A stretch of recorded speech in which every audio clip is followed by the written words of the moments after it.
Students, my name is Ashish and we are going to study your class 11th chapter number 12, The Frog and the Nightingale part 1.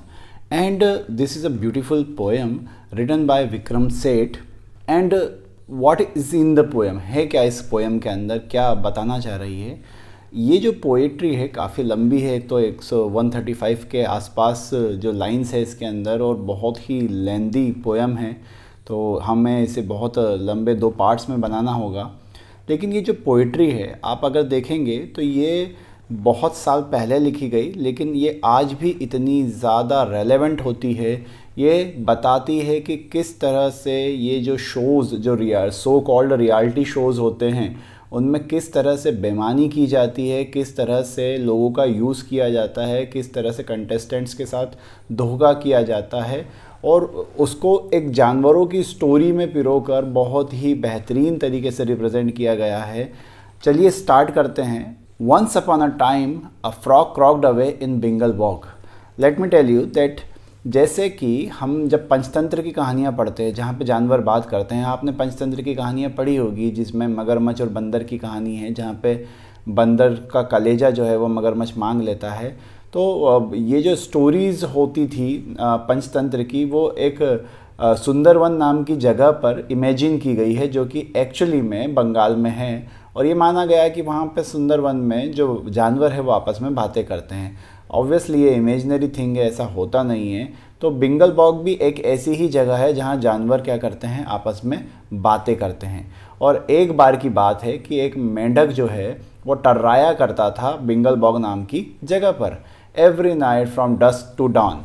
यहाँ पर वो क्या कहता है कि हर रात को, डस्क टू डॉन, डस्क मतलब होता है शाम का समय, और डॉन मतलब सूरज उगने के पहले का समय। तो शाम से लेकर सुबह तक, शाम को निकल जाता था और सुबह तक उसका एक ही काम होता था, बस वो है ना गंदी सी आवाज़ में टर्राते रहता था।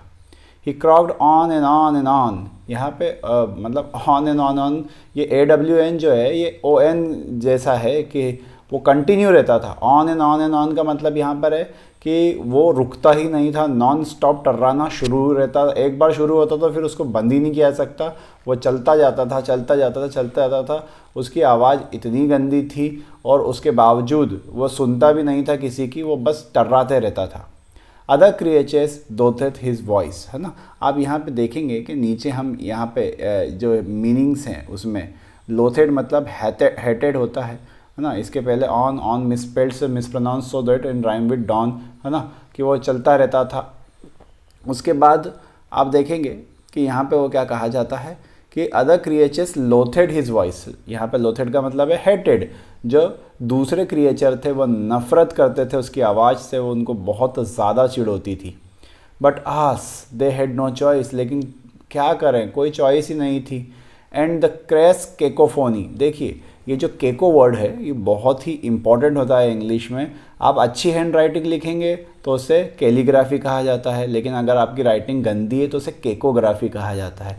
तो ये केको वर्ड जो है वो बहुत सारी चीज़ों के साथ लगता है। अगर लिखावट गंदी है तो केकोग्राफी, और अगर आवाज़ गंदी है, इतना गंदा साउंड है कि लोगों को सुन के आपकी, अगर किसी कोई आदमी गा, जैसे ना वो जियान जो कैरेक्टर है एक, जब वो गाता है तो आसपास के सारे लोग, वो जो डोरेमोन में हैं वो सारे भग जाते हैं, तो वो केकोफोनी में गाता है।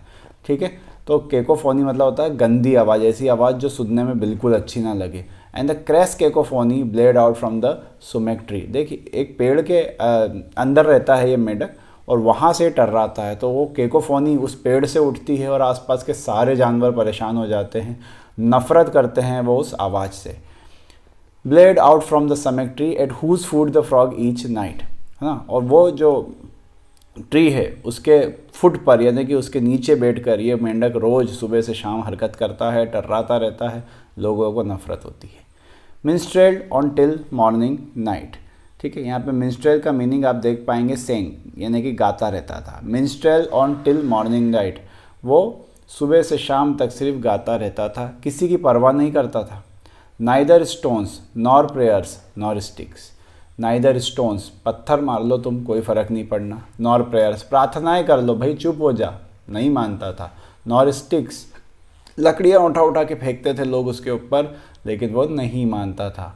इंसल्ट और कंप्लेंट्स और ब्रिक्स, इंसल्ट कर लो उसकी, कंप्लेंट कर दो किसी से, ईंटें मार दो उठा उठा के, still the frog's determination to display hers heart's elation. लेकिन वो भाई तो इतना ज़्यादा डिटरमिन्ड होता था, इतना ज़्यादा उसको लगी रहती थी कि मेरे को तो बस टर्राना है, मतलब टर्राना है, और वो इस काम में लगातार कंटिन्यू रहता था, बिल्कुल नॉन स्टॉप, है ना, ग्रेट प्राइड और जॉय के साथ वो ये काम करता रहता था। इलेशन का मतलब यहाँ पे है गर्व के साथ, घमंड के साथ वो इस काम में लगा रहता था। But one night a night angle, बुलबुल, है ना, वो एक सुंदर सा गाने वाली पक्षी होती है, कोयल और बुलबुल, है ना। आई एम ऑलरेडी कन्फ्यूज, मैं दोनों के बीच में काफ़ी कन्फ्यूज रहता हूँ। कोयल it is cuckoo and the nightingale it is बुलबुल। तो जो एक रात है वो बुलबुल वहाँ पर आती है, in the moon light cold and pale, चांद की ठंडी रोशनी के अंदर वो आती है, बैठती है, परचेड अपॉन द समिट ट्री, और उसी पेड़ के ऊपर वो क्या हो जाती है, बैठ जाती है, जिस पेड़ पर कौन रहता था, मेंढक रहता था। Casting forth her melody dumbstruck sat the gaping frog, है ना। तो अब उन आसपास के जो जानवर रहते थे उनको तो गंदी सी आवाज़ मेंढक की सुनने की उस पेड़ से आदत थी, लेकिन आज क्या हो रहा है, आज उल्टी गंगा बह रही है, वहाँ से मेलोडी, मेलोडी मतलब होता है चॉकलेटी वाला मेलोडी नहीं, मेलोडी का यहाँ पे मतलब है एक सुंदर सी आवाज़ वाला, है ना। तो यहाँ पे एक मधुर संगीत सा गूंज जाता है उस पेड़ से जहाँ से मेंढक के टर्राने की आवाज़ आया करती थी। अब क्या होता है, and the whole admiring bog started towards the sumac rapt. अब यहाँ पर वो जो गाना शुरू करती है तो वो जितने बॉग में रहने वाले जानवर थे वो एडमायर करते हैं, प्रशंसा करते हैं, और उस पेड़ के आसपास आके इकट्ठा हो जाते हैं। And when she had ended clapped ducks had swum and herons waded, और व्हेन शी हैड एंडेड, और जब वो गाना बंद करती है, क्लेव्ड तो तालियां बजाई जाती है, डक्स हैड स्वम मेंढक तैर कर अभिवादन करते हैं कि वाह वाह क्या सांग था। हेरोन्स एक तरह का ये भी पक्षी ही होता है ना, वो भी वहाँ पर आता है, ये सारे के सारे उसकी तारीफ और प्रशंसा करने लगते हैं। टू हर एज शी सरनेडेड, सरनेडेड का यहाँ पे हम मीनिंग अगर देखें तो सरनेडेड जो है उसका मतलब होता है सेंग ब्यूटीफुली, है ना। तो वो उसका मतलब है टू हर एज शी सरनेडेड, वो बहुत ही अच्छा गाती है, वो बहुत अच्छा गाया उसने, इस चीज़ की तारीफ़ की जाती है। And a solitary loon wept beneath the summer moon, और लून एक चातक पक्षी होता है, ये भी एक तरह का बर्ड ही है ना। आपने काफ़ी हिंदी की पोइट्रीज़ में इसका जिक्र सुना होगा चातक के बारे में। And a solitary loon wept beneath the summer moon, और वो एक जो पक्षी है उसको तो इतनी ज़्यादा पसंद आती है, जैसे वो नेहा कक्कड़ नहीं है, कोई सॉन्ग अच्छा गा देता है और बोलते मैं गरीब हूँ तो बस उसका रोना स्टार्ट हो जाता है, उसकी आंखों से आंसू बहने लगते हैं। फिर वो बाद में कहती है ये तो खुशी के आंसू हैं, तुम्हारी आवाज़ इतनी अच्छी थी कि मेरी आंखों में आंसू हो गए कि कोई इतना टैलेंटेड कैसे हो सकता है। तो वो पक्षी इसलिए नहीं रो रहा है कि उसको उसकी आवाज़ गंदी लगी, वो इतना ज़्यादा खुश है उसकी आवाज़ को सुनकर कि उसकी आंखों में आंसू आ जाते हैं। Toads and teals and tiddlers captured by her voice cheered on enraptured, जितने आसपास के टोड्स मतलब ना मेंढकों के बच्चे हैं, जानवरों के बच्चे हैं, है ना, छोटे छोटे ना पक्षियों के बच्चे हैं, जब वो उसकी आवाज़ को सुनते हैं, बुलबुल की आवाज़ को, तो चीयर ऑन, वो खुश हो जाते हैं, तालियां बजाते हैं, वो शब्द बोलते हैं ब्रावो, टू डिवाइन, इनको, और अरे बहुत ही शानदार, ऐसे शब्दों का इस्तेमाल करके बुलबुल की आवाज़ की तारीफ़ की जाती है। So the nightingale once more quite unused to such applause sang till dawn without a pause। अब नाइटिंगेल के साथ क्या हुआ कि आज तक इससे पहले कभी भी इतनी तारीफ़, इतने अपलॉज उसे नहीं मिले थे, इतनी तालियां नहीं बजी थी। और होता है ना कि भाई कोई आपकी किसी काम में तारीफ़ करने लगे कि अरे वाह वाह क्या काम किया आपने, तो आप तो बस वो कहते हैं चने के झाड़ पे चढ़ जाते हैं और उसके बाद ज़्यादा करने लगते हैं। तो भाई इतनी एप्लॉज की आदत नहीं थी नाइटिंगेल को। जब उसने इतना सारा एप्लॉज सुना तो वो सुबह तक गाती रही बिना रुके, नॉन स्टॉप उसने गाना शुरू कर दिया और नॉन स्टॉप गाती रही। Next night when the nightingale shook her head and twisted her tail, अब अगली रात की बात है जब वो नाइटिंगेल वापस से पेड़ पर आई। अब वो पक्षी की आदत होती है, पहले तो अपना सर हिलाती है, उसके बाद पूंछ तक, है ना, एक वो वाइब्रेशन सा सर से शुरू होता है जो पूरी बॉडी से लेके पूंछ तक जाता है। तो एक तरह से जैसे कि वो रियाज़ कर रही हो या अपने शुरुआत करने की तैयारी कर रही हो, उसका पूरा सर से लेके पूंछ तक हिलती है कि बस अब मैं गाना शुरू करूँगी। Closed an eye and fluffed a wing and had cleared her throat to sing, उसने अपने पंखों को आना फैलाया और अपनी आवाज़ को क्लियर किया। गाना शुरू ही करने वाली थी। शी वॉज स्टार्टल्ड बाय अ क्रॉक, लेकिन एक तर्रानी की आवाज़ ने उसे रोक दिया। Sorry, was it you spoke?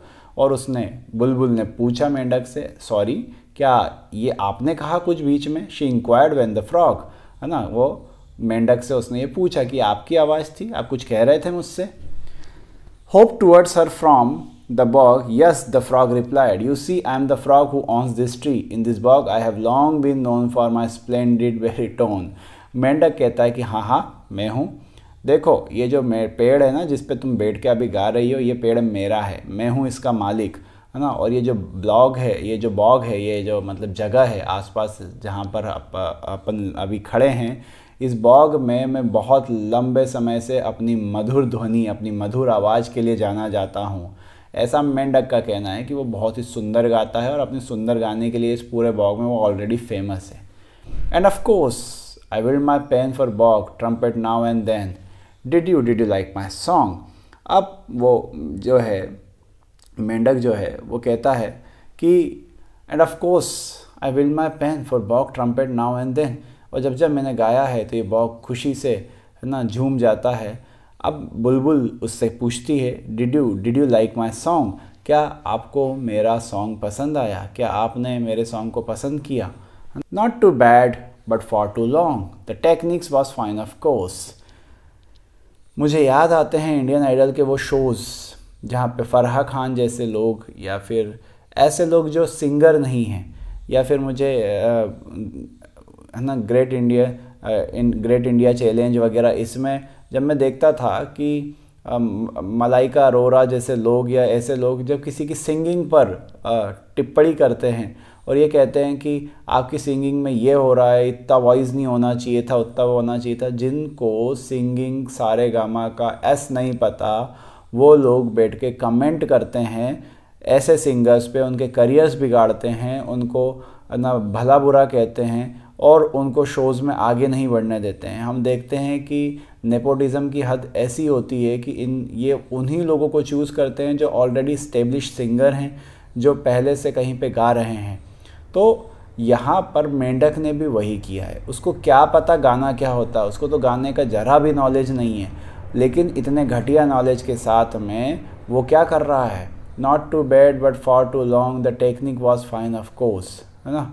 तो वो कहता है कि ज़्यादा बुरा तो नहीं गाया था तुमने, लेकिन बहुत लंबा गाया तुमने, ठीक है, और टेक्निक जो है वो ठीक है, अच्छी है तुम्हारी टेक्निक गाने की, लेकिन तुम क्या है थोड़ा सुर ऊंचा ले जाती हो। But it lacked a certain force, वो कहता है कि इसमें एक फोर्स की कमी है ना। Oh the nightingale confess greatly flattered and impress, nightingale को लगता है कि वाह क्या नॉलेज है बंदे को, देखो मुझे सुर, गाना, सॉन्ग, इसका कितना अच्छा ज्ञान परोस रहा है ये शख्स, इसका मतलब इसको बहुत आता है, इसको बहुत नॉलेज है। तो वो फ्लेटर्ड हो जाती है, इसका मतलब होता है ना फ्लैट हो जाना, कि हाँ भाई मंत्रमुग्ध हो जाना, इम्प्रेस हो जाना। तो वो मेंढक के नॉलेज से इम्प्रेस हो गई थी। That a critic of such note had discuss her art and thought, वो उसे लगता है कि यार ये जो क्रिटिक है ना, जो इसकी अभी तो आलोचना कर रहा है, बुराई कर रहा है, उसको ये लगता है कि ये क्रिटिसाइज़ इसलिए कर रहा है क्योंकि इसे बहुत नॉलेज है, इसे सिंगिंग के ऊपर नीचे सब कुछ पता है, और इस तरह का क्रिटिक अगर मेरे गाने के बारे में टिप्पणी कर रहा है तो ये तो मुझे अच्छा लगना चाहिए, क्योंकि ये मेरे आर्ट और मेरे थॉट के बारे में बातें कर रहा है, मेरे गले के बारे में बातें कर रहा है, मुझे बता रहा है कि क्या सही है और क्या गलत है। I don't think the song's divine but oh well at least it's mine. Nightingale कहती है कि हाँ मैं मानती हूँ कि मेरा सॉन्ग डिवाइन नहीं था और बहुत ही ज़्यादा मधुर नहीं था, बट कम से कम मेरा था, मैंने इसे गाया, मैंने इसे बनाया। That's not much to boast about. मेंढक उसे निराश करता है, कहता है अरे इसमें इतना खुश होने की क्या बात है, इतना घमंड करने की क्या बात है। सेड द हार्टलेस फ्रॉग, मेंढक जो बेदिल था, जो है ना, जिसकी दिल में दया नहीं थी जरा सी, without proper training such as I, है ना, वो कहता है कि अरे तुमने जो गाया ना उसमें कोई प्रॉपर ट्रेनिंग नहीं है, मेरे को देखो मैंने बहुत ट्रेनिंग कर रखी है, मैं गुरु हूँ, मैं उस्ताद हूँ, है ना, तो मुझे नहीं लगता कि तुमने कोई बहुत अच्छा काम किया। And few others can supply, you will remain a merge beginner, but with me you will be a winner. Dearest frog the nightingale breathed, this is a fairy tell. वो मेंढक क्या लालच देता है कि दूसरों के साथ इसी तरह से गाती रहोगी तो तुम हमेशा एक बिगिनर ही कहलाओगी, एक रुकी ही कहलाओगी। रुकी क्या होता है? ROOKIE। रुकी होता है किसी चीज़ में नया काम करने वाला, बिगिनर, है ना। तो वो कहता है कि तुम हमेशा एक रुकी रहोगी, एक बिगिनर रहोगी, कभी भी एक्सपर्ट नहीं बन पाओगी, विनर नहीं बन पाओगी मेरे जैसे। देखो मैं, है ना, मैं हूँ विनर, मैंने इतना अभ्यास कर लिया है कि मुझे सब आता है ना। तो अगर मेरे साथ जुड़ जाओगी, मेरे साथ काम करोगी तो तुम winner बनोगी।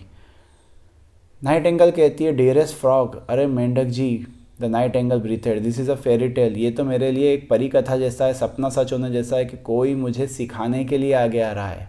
And you are the Mozart in disguise, मैं तो सोच भी नहीं सकती थी कि मुझे कोई इतना बड़ा मददगार मिल जाएगा, इतना अच्छा रहनुमा मिल जाएगा जो मेरे काम को सराहेगा, उसे सुधारेगा। Come to earth before my eyes, well I charge a modest fee, but it won't hurt, you will see. मेंढक कहता है देखो पहले तो नीचे उतर के आओ, मेरे सामने आओ, है ना, मैं सिखाऊंगा तुमको, लेकिन मैं इसके लिए फ़ीस लूँगा, है ना, थोड़ी बहुत फ़ीस रहेगी, इससे तुम्हारा कोई नुकसान नहीं होगा, ये फ़ीस तो तुम दे पाओगी, है ना, तुम देख लेना। नाउ द नाइटिंगेल इंस्पायर्ड, और अब जो है नाइटिंगेल जो रहती है, बुलबुल जो रहती है, वो इंस्पायर्ड हो जाती है काफ़ी ज़्यादा, और उसको अच्छा लगता है कि चलो किसी ने तो तारीफ़ करी। Flushed with confidence and fired with both art and adoration, sang and was a huge sensation. उम्मीदों के घोड़े पे सवार होती है वो, ठीक है, कॉन्फिडेंस उसका बढ़ जाता है, and fired with both art and adoration. अब उसको हर तरफ से तारीफ़ मिलना शुरू होती है, और बजाय मेंढक के नहीं, देखो आर्ट तो उसको पहले से आती थी, टैलेंटेड तो वो पहले से थी, गाती वो अच्छा पहले से ही थी, अब हो तो क्या रहा था कि उसे तारीफ़ें मिलना शुरू हो गई थी। sang and was a huge sensation, जब उसने गाना चालू करा तो वो एक ह्यूज सेंसेशन बन गई। सेंसेशन मतलब होता है सनसनी, लेकिन यहाँ पे सनसनी का मतलब ये नहीं है कि भाई है ना, मतलब आतंक वाली सनसनी नहीं, वो होता है ना कि कोई सिंगर न्यू आता है और अचानक ही छा जाता है, ठीक है। मुझे याद है जब हमारे जो पहले के सिंगर्स होते थे उनमें से बहुत सारे ऐसे सिंगर्स आए हैं, इवन हनी सिंह, हमारी जनरेशन में हनी सिंह का एक सेंसेशन था कि जब वो गाने उसके जो एक एक दो सॉन्ग्स शुरू के आए थे तो वो एक सेंसेशन बन गया था, लोगों ने हर जगह उसके गाने सुने जाते थे, हर रोड पे उसके गाने चलते थे, है ना, तो वो एक सेंसेशन बना आते से ही। तो वैसे ही बुलबुल के साथ भी हुआ, वो सेंसेशन बन गई थी। Animals for miles around flock towards the magic round, दूर दूर से बहुत बड़े बड़े, है ना, इलाकों से वहाँ पर कौन आते थे, उसकी जादुई आवाज़ को सुनने के लिए आसपास के बहुत दूर के इलाकों से भी लोग आया करते थे। सो दिस वाज, अभी तो स्टोरी शुरू ही हुई है, आगे क्या होना है इसको जानने के लिए हम पार्ट 2 का वेट करेंगे। The video is long because I have told you that this is a so long poetry, almost it will be the poetry of 135 or 140 lines, so it will take time. So हम देखेंगे कि आगे ये जो story है कहाँ बढ़ती है, क्या होता है बुलबुल के साथ, क्या मेंढक सचमुच उसे सिखा पाता है, या फिर जैसा कि हम शोज़ में देखते हैं, रियलिटी शोज़ में केवल इनका यूज़ किया जाता है। So we will see all the things in the part 2. Thank you for watching.